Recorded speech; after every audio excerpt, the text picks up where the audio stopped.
Hi everyone, my name is Yuriana Valdez Herrera, and today I will be talking to you about how I applied the CREW method on the online catalog found at the library that I was visiting.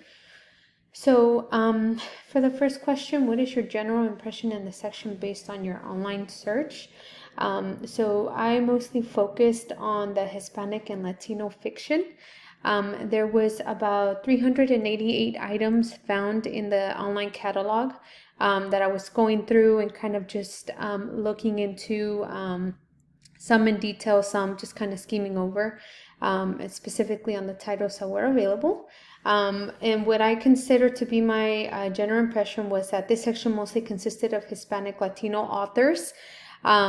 There was some titles that I saw that were that you can tell were written in the Spanish language, and some that were written mainly in the English language. So my impression, or I assumed, that the titles found in this section would have been all straight forward into the Spanish language rather than just including authors that were Hispanic or Latino.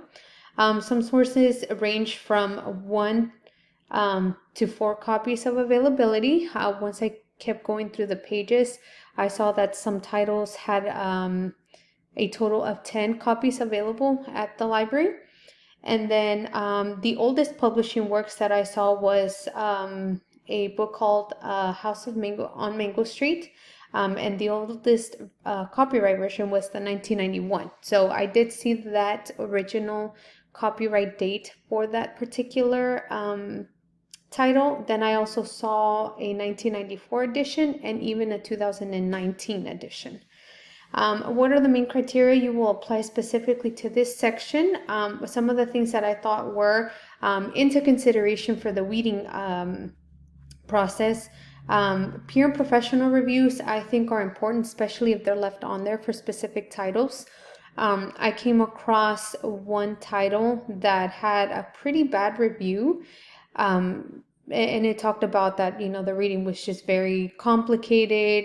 The plot was very confusing. It was not a likable reading source to pretty much read.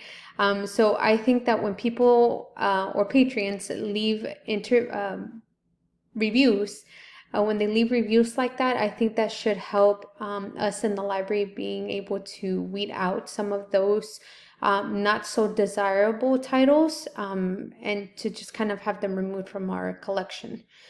Physical conditions of the book, that's definitely something that would have to be done in person, just to ensure that the book is in good condition. Decreasing of copy quantity. So like I said, there were some titles that had up to 10 copies on site.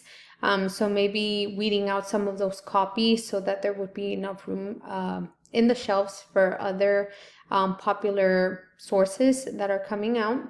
And outdated versions, just like the one I mentioned, House on Mango Street, maybe just deciding on what version to keep, if it was the 1991, the 1994, or the 2019, just making sure that we take those executive decisions on that. What do you find that needs to be removed? Again, I just feel that multiple copies on books that don't have an over-exceed number of holds to be free shelving space. So if there are some books that are not being excessively held, or are being held by multiple people that requires a high demand, I think those are the books that need to be weeded out. And if there is a high demand for them, just making sure there's enough copies. But again, just reducing the quantity of copies that are available. And then lastly, has this library section been weeded effectively? I feel like it could have been weeded out a little bit better. Too many copies are available for a single title, and I think that was my main concern on this catalog section. I think the titles that were provided are great, but maybe just reducing the number of copies for each title. Thank you so much for listening to my video.